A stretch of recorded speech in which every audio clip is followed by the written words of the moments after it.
Shamati 3. The matter of spiritual attainment. We discern many degrees and discernments in the worlds. We must know that everything that relates to discernments and degrees speaks of the attainment of the souls with regard to what they receive from the worlds. This adheres to the rule: what we do not attain, we do not know by name. This is so because the word name indicates attainment, like a person who names some object after having attained something about it according to one's attainment. Hence, reality in general is divided into three discernments with respect to spiritual attainment. 1. Atzmuto, his essence. 2. Ein Sof, infinity. 3. The souls. 1. We do not speak of Atzmuto at all.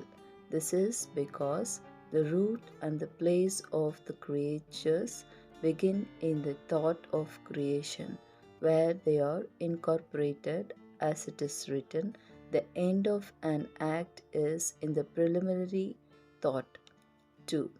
Ein Sof pertains to the thought of creation, which is his desire to do good to his creations. This is considered Ein Sof, and it is the connection existing between Atzmuto and the souls. We perceive this connection in the form of desire to delight the creatures. Ein Sof is the beginning. It is called a light without a clay vessel. Yet there is the root of the creatures, meaning the connection between the Creator and the creatures, called his desire to do good to his creations. This desire begins in the world of Ein Sof and extends through the world of Asiya. 3. The souls, which are the receivers of the good that he wishes to do. He is called Ein Sof because this is the connection between Atzmuto and the souls, which we perceive as his desire to do good to his creations. We have no utterance except for that connection of desire to enjoy, and this is the beginning of the engagement, and it is called light without a clay. Yet there begins the root of the creatures, meaning the connection between the Creator and the creatures, called his desire to do good to his creations. This desire begins in the world of Ein Sof and extends through the world of Asiya. All the worlds are in themselves considered light without a clay. Where there is no utterance, they are discerned as Atzmuto, and there is no attainment in them. Do not wonder that we discern many discernments there. This is because these discernments are there in potential. Afterwards, when the souls come, these discernments will disappear in the souls that receive the upper lights according to what they have corrected and arranged. Thus, the souls will be able to receive them, each according to its ability and qualification. And then these discernments appear in actual fact. However, while the souls do not attain the upper light, they in themselves are considered Atzmuto. With respect to the souls that receive from the worlds are considered Ein Sof.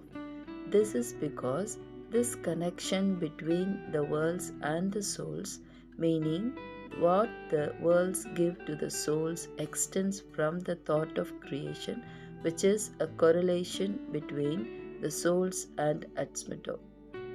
This connection is called Ein Sof. When we pray to the Creator and ask of Him to help us and to give us what we want, we relate to the discernment of Ein Sof. There is the root of the creatures which wants to impart them delight and pleasure, called his desire to do good to his creation. The prayer is to a creator who created us, and his name is his desire to do good to his creations. He is called Ein Sof because this speaks of prior to the restriction, and even after the restriction, no change occurs in him, as there is no change in the light, and he always remains with this name. The proliferation of the names is only with respect to the receivers. Hence, the first name that appeared, that is, the root for the creatures, is called Ein Sof, and this name remains unchanged. All the restrictions and the changes are made only with regard to the receivers, and he always shines in the first name, his desire to do good to his creations endlessly. This is why we pray to the Creator called Ein Sof, who shines without restriction or end. The end which appears subsequently is corrections for the receivers, so that they may receive his light. The upper light is made of two discernments, attaining and attained. Everything we say regarding the upper light concerns only how the attaining is impressed by the attained. However, in themselves, meaning only the attaining or only the attained, they are not called Ein Sof. Rather, the attained is called Atzmito and the attaining is called souls, being a new discernment, which is a part of the whole. It is new in the sense that the will to receive is imprinted in it, and in that sense called is existence from absence. For themselves, all the worlds are regarded as simple unity, and there is no change in godliness. This is the meaning of I, the Lord, do not change. There are no Sephiroth and Behemoth discernment in godliness. Even the most subtle appellations do not refer to the light itself,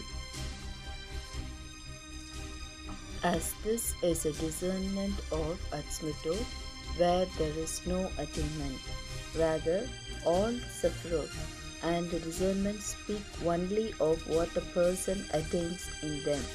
This is because the Creator wanted to attain and understand the abundance as his desire to do good to his creations.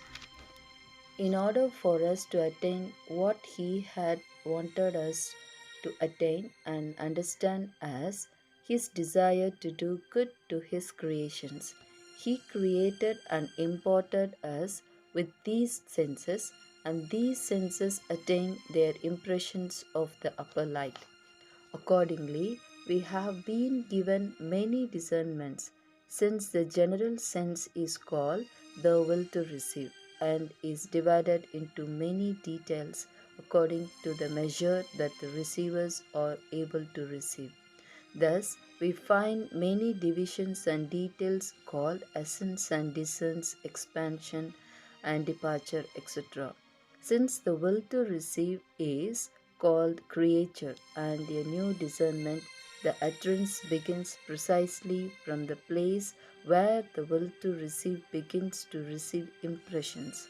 The speech is discernments, parts of impressions, for here there is already a correlation between the light and the will to receive. This is called light and kli. However, there is no utterance in the light without a kli.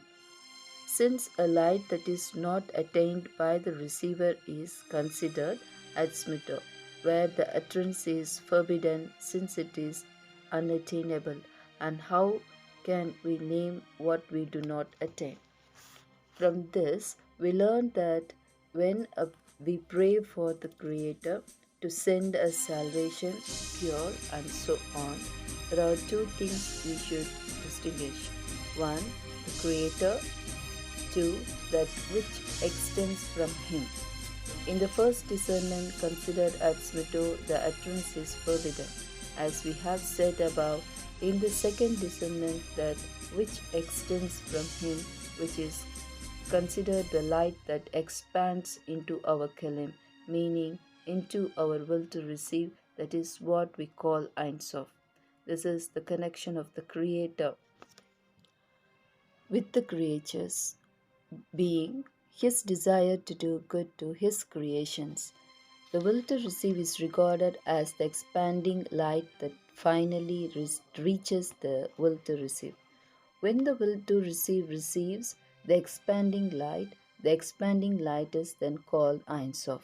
It comes to the receivers through many covers so that the lower one will be able to receive them. It turns out that all the discernments and the changes are made specifically in the receiver with relation to how the receiver is impressed by them. However, we must discern the matter we are speaking of. When we speak of discernments in the worlds, these are potential discernments. And when the receiver attains these discernments, they are called actual. Spiritual attainment is when the attaining and the attained come together, as without an attaining there is no form in the attained, since there is no one to obtain the form of the attained. Hence, this discernment is considered at Smrito, where there is no room for any utterance. Therefore, how can we say that the attained has its own form? We can only speak from where our senses are impressed by the expanding light, which is his desire to do good to his creations, which comes into the hands of the receivers in actual fact. Similarly, when we examine a table, our sense of touch feels it as something hard. We also discern its length and width, all according to our senses. However, that does not necessitate that the table will appear so to one who has other senses. For example, in the eyes of an angel, when it examines the table, it will see it according to its senses. Hence, we cannot determine any form with regard to an angel, since we do not know its senses. Thus, since we have no attainment in the Creator, we cannot say which form the worlds have from his perspective. We only attain the worlds according to our senses and sensations, as it was his will for us to attain him so. This is the meaning of there is no change in the light, rather, all the changes are in the kelim, meaning in our senses. We measure everything according to our imagination. From this, it follows that if many people examine one spiritual thing, each will attain according to his imagination and senses, thereby seeing a different form. In addition, the form itself will change in a person according to his ups and downs. As we have said above, that the light is simple light and all the changes are only in the receivers. May we be granted with his light and follow in the ways of the Creator and serve him not in order to be rewarded, but to give contentment to the Creator and raise divinity from the dust. May we be granted adhesion with the Creator and the revelation of his godliness to his creatures. Shamati 3. The matter of spiritual attainment.